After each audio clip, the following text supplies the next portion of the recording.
My name is Elizabet Kamp. I teach philosophy at Rutgers University, and today I want to talk to you about narrative theories of personal identity. Personal identity is one of the first and most fundamental questions of philosophy. Who am I? What makes me, me? These questions are inherently compelling, and they're bound up with practical matters that each of us must decide for ourselves.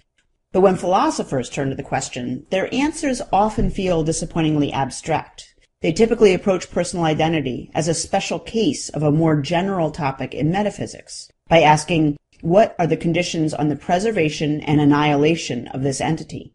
And they typically answer the question using the standard method of far-fetched thought experiments.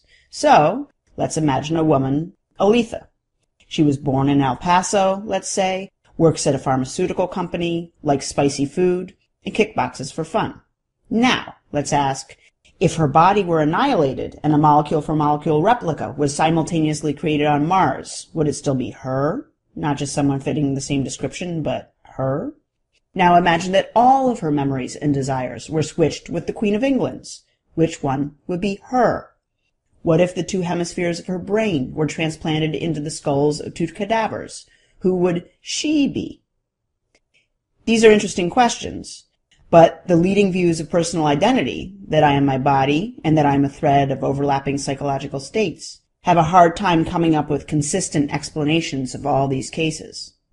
More distressingly, though, they don't even address the questions that led many of us to care about the self in the first place.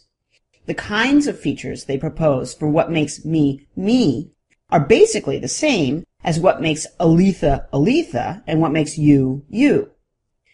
They thus explain why each of us are individuals in the sense of being numerically distinct, because we're located at different spatio-temporal locations, and we have different other properties. But the same point goes for billiard balls, or at least for rabbits. They don't even begin to explain why the differences between us are interesting and important. This is where the narrative view of personal identity comes in. It starts from the idea that we're fundamentally sense-making creatures, homo neurans, as John Niles put it, tellers, instead of homo sapiens, or knowers. On a narrative view, who I am is given by the story I tell about myself, or maybe, to guard against rampant self-deception, by the story that an especially honest, reflective version of myself would tell. Think about the sorts of things we tell each other on first dates and at parties, and in our memoirs. Where we come from, what's happened to us so far, where we're headed. When I ask myself, who am I? I'm asking how to shape the story of my life so that it hangs together into a meaningful, well-rounded whole.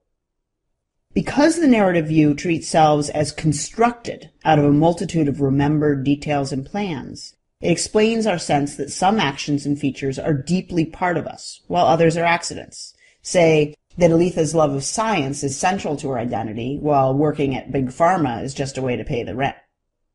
It also explains the profound intuition that making a self is an active, ongoing process. So, perhaps as a teenager or in college, Aletha might describe herself as from the barrio, but later she might decide that she just happened to be born there, that it doesn't define her, or even much matter. Finally, because it focuses on the particularities of individual selves and their specific places at given moments in an overall life's journey, the narrative view explains the intimate, intuitive connection between figuring out who we are and what we should do. The best action for Aletha now is the one that most fully actualizes the particular self she is in the midst of becoming.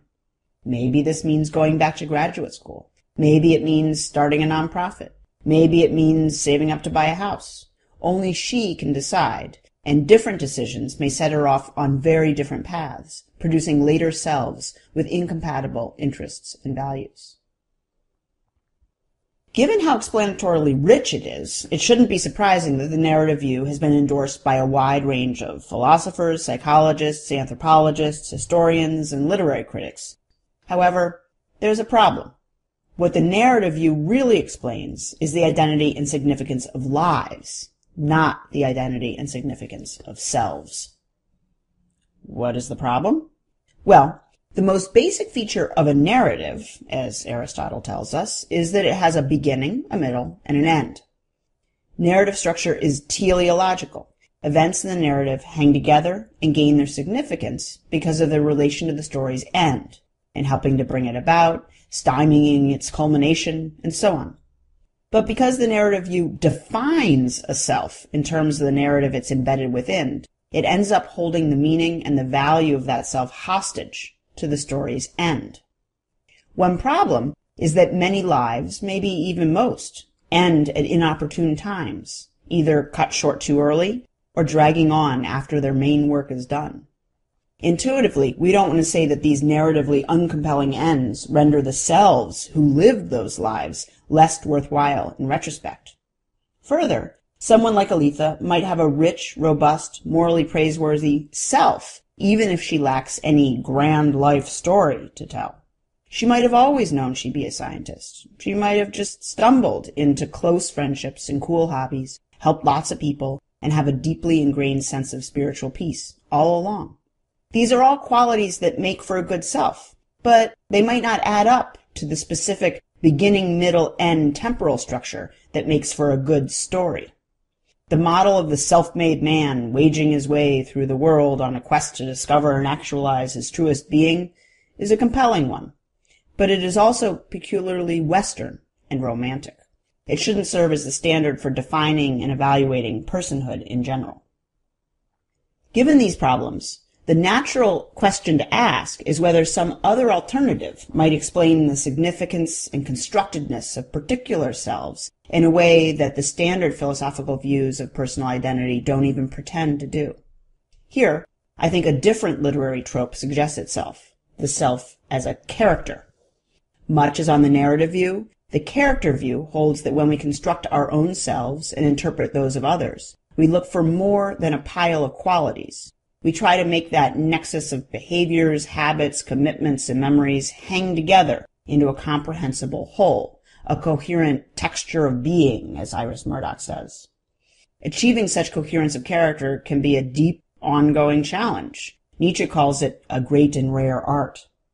And telling stories is one common tool we use to do this. But these stories typically concern short episodes within our lives, not our lives as a whole. Moreover, some people are lucky enough, or doomed enough, to have coherent selves more or less from the get-go, or to evolve them slowly without much self-reflection. Stories help, but they aren't necessary for selfhood. The appeal to either stories or characters might make us worry whether the selves we construct through interpretation are really real. What if we really are just piles of properties, differing from each other in endlessly many trivial ways, but without the deep patterns that are supposed to make selfhood significant? What if the construction is all a fiction? In some sense, I think this is right. The reason why the standard views of personal identity don't explain what makes Aletha her and me is because there isn't any deep metaphysical difference between us, besides that we're numerically distinct and have lots of different properties, many of them totally trivial. But this isn't how we actually do or possibly can live our lives. We are sense-making creatures, and making important choices, forming deep attachments to other people, pursuing long-term projects. All of these require us to decide what we, ourselves, care about, even if it doesn't matter to the universe at large, when examined coldly and objectively from the outside.